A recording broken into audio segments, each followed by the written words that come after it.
ನಮ್ಮ ಮುಖ್ಯಮಂತ್ರಿಗೂ ಬೇಡ್ಕೊತಿದ್ದೀನಿ, ಉಪಮುಖ್ಯಮಂತ್ರಿ D K Shivakumar ಬೇಡ್ಕೊತಿದ್ದೀನಿ ಮತ್ತು ಹೋಮ್ ಮಿನಿಸ್ಟರ್ ಪರ್ಮಿಷನ್ ಬೇಡ್ಕೊತೀನಿ. ಇಮಿಡಿಯೇಟ್ಲಿ 24 ಗಂಟೆದಾಗ ಎಲ್ಲಿದ್ದ ಸಭೆ ಅವ್ರಿಗೆ ಅರೆಸ್ಟ್ ಮಾಡಿ ಅವ್ರಿಗೆ ಜೈಲಿಗೆ ಕಳಿಸ್ಬೇಕು. ಇದು ಮತ್ತಿದು ನೋಡ್ರಿ, ಎಲ್ಲ ಸಮಾಜ ಇವತ್ತು ಅಂಬಿಗರ ನಿದರ್ಶನ, ಅಂಬಿಗರ ಚೌಡಂದ್ರೆ ಎಲ್ಲ ಸಮಾಜದವ್ರಿಗೆ ಬೇಕಾದವ್ರೆ.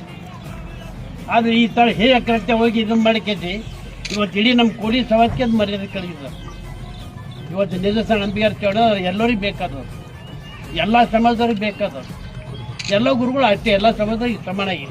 ಆದರೆ ಹೇಗೆ ಕೃತ್ಯ ಮಾಡಿದ್ದಾರೆ ಇಮಿಡಿಯೇಟ್ಲಿ ನಾನು ಮುಖ್ಯಮಂತ್ರಿ ಪ್ರಾರ್ಥನೆ ಮಾಡ್ತಿದ್ದೀನಿ, ಹೋಮ್ ಮಿನಿಸ್ಟರ್ ಪ್ರಾರ್ಥನೆ ಮಾಡ್ತೀನಿ, ಡಿ ಕೆ ಶಿವಕುಮಾರ್ ಉಪಮುಖ್ಯಮಂತ್ರಿ ಪ್ರಾರ್ಥನೆ ಮಾಡ್ತೀನಿ, ಮತ್ತು ಇಲ್ಲಿ SP DA IG ಎಲ್ಲರೂ ಪ್ರಾರ್ಥನೆ ಮಾಡ್ತಾ ಇದ್ದೀನಿ.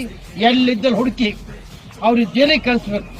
ಅದಕ್ಕೆ ನಮಗೆ ಇದು ಕೋಳಿ ಸಮಸ್ಯೆ ಕೊಡಲಿ ಪೆಟ್ಟು ಬಿದ್ದಿದೆ, ಕೋಳಿ ಸಮಸ್ಯೆ ಕೊಡಲಿ ಪೆಟ್ಟು ಬಿದ್ದಿದೆ. ಅದಕ್ಕೆ ನನಗೆ ಭಾಳ ದುಃಖ ಆಗಿದೆ, ನನ್ನ ಕಣ್ಣೀರು ಸುರಿಸ್ತಾ ಇದ್ದೀನಿ. ಅದಕ್ಕೆ ನಮ್ಮ ಕೋಳಿ ಸಮಾಜ ಮುಖಂಡರು ಭೀಮಣ್ಣ ಸಾರಿ ಮತ್ತು ಮಾಜಿ KSRC ಅಧ್ಯಕ್ಷರು, ಅದಕ್ಕೆ ನಾನು ನೋಡ್ಕಿದ್ದೆ. ನನಗೆ ಈಗ ಮಾಡ್ಯಾರಂದ್ರೆ ರಾತ್ರಿ ಬಂದು ನಿದ್ದೆ ಮಾಡಿಲ್ಲ.